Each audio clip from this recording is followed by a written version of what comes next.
Ozone layer depletion, ozone layer का depletion, इसको पहले थोड़ा ब्रीफ में पढ़ लेते हैं और फिर डिटेल में नीचे पढ़ते हैं। ये हमारी अर्थ हुई, पृथ्वी, उसके ऊपर एटमॉस्फेयर में ट्रोपोस्फेयर होती है एक लेयर, उसके ऊपर होती है स्ट्रेटोस्फेयर, स्ट्रेटोस्फेयर के लोअर पोर्शन में आपकी ओजोन लेयर होती है।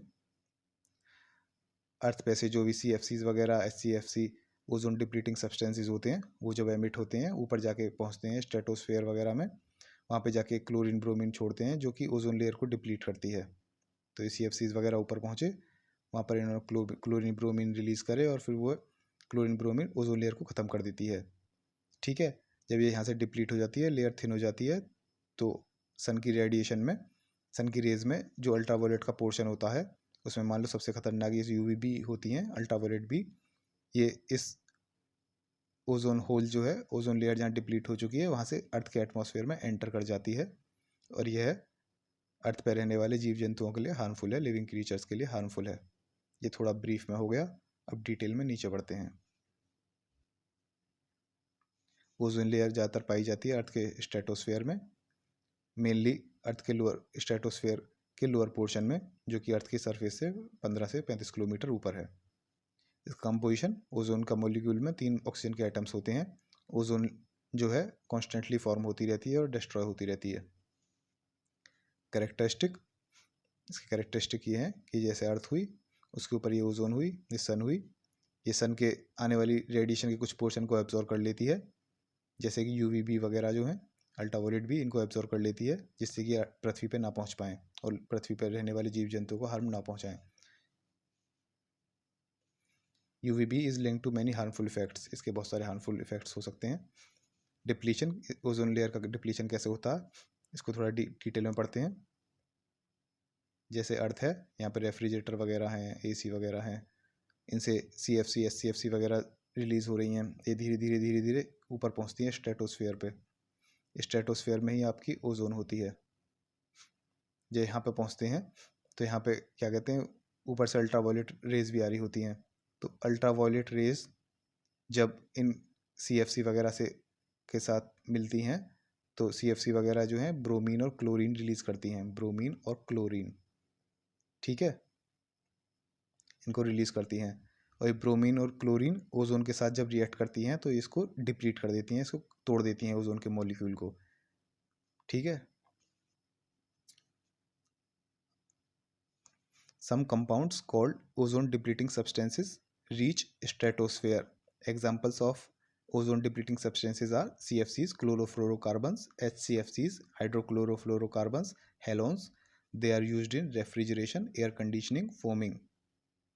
तो ये CFC, HCFC, हेलोन जो है ओजोन डिप्लीटिंग सब्सटेंसेस जो हैं, ये स्ट्रेटोस्फेयर को रीच कर जाते हैं, और जब वहाँ ये अल्ट्रावायलेट रेस के सामने एक्सपोज होते हैं तो ये क्लोरीन और ब्रोमीन रिलीज करते हैं, छोड़ते हैं, और जब ये क्लोरीन और ब्रोमीन ओजोन के कांटेक्ट में आती है, ये इस ओजोन के मॉलिक्यूल को तोड़ देती है, दे डिस्ट्रॉय इट।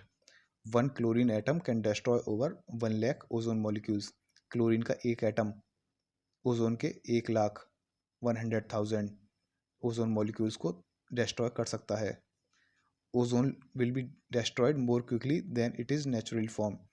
जितनी रफ्तार से ये नेचुरली फॉर्म हो रही थी, उससे ज़्यादा रफ्तार से ये डिस्ट्रॉय होने लगेगी, जिसके कारण ओजोन लेयर में डिप्लीशन हो जाएगा, वहाँ पे ओजोन होल हो सकता है।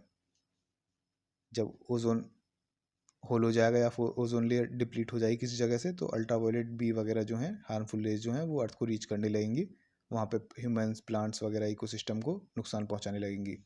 तो इनका इफेक्ट्स क्या है ह्यूमन हेल्थ पे? Exposure to UVB causes skin cancer, cataract, impair immune system. Plants पर क्या इफेक्ट्स है? Ultraviolet B affect physiological and developmental process of plants, it damage sensitive crops. Marine ecosystem पे क्या क्या इफेक्ट्स हैं? समुद्री इकोसिस्टम पे reduction in phytoplankton production, phytoplanktons वगैरह होते हैं जो सी के सरफेस पे ज़्यादातर और नीचे पाए जाते हैं, उनके प्रोडक्शन में रिडक्शन हो जाता है। Damage too early developmental stages of fishes, amphibians and other marine animals. Fish वगैरह, एम्फीबियंस वगैरह के शुरुआती डेवलपमेंटल स्टेजेस को डैमेज करता है UVB।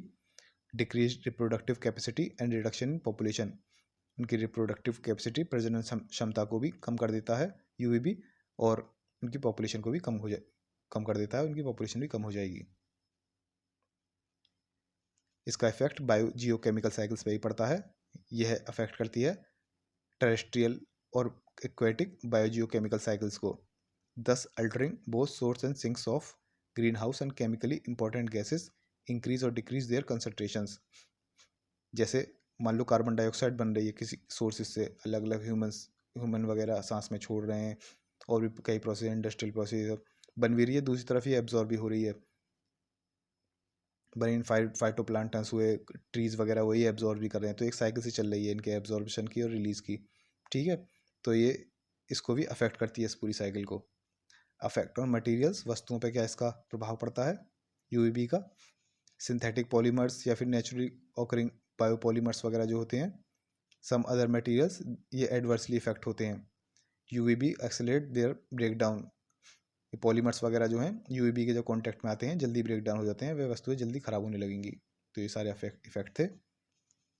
क्या क्या एक्शन लिए गए ओजोन लेयर को प्रोटेक्ट करने के लिए? मॉन्ट्रियल प्रोटोकॉल हुआ।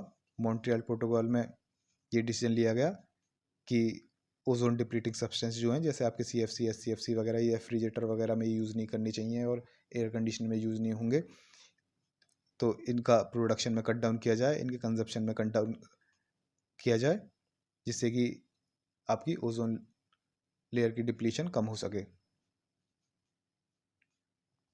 ये हो गया ओजोन लेयर डिप्लीशन।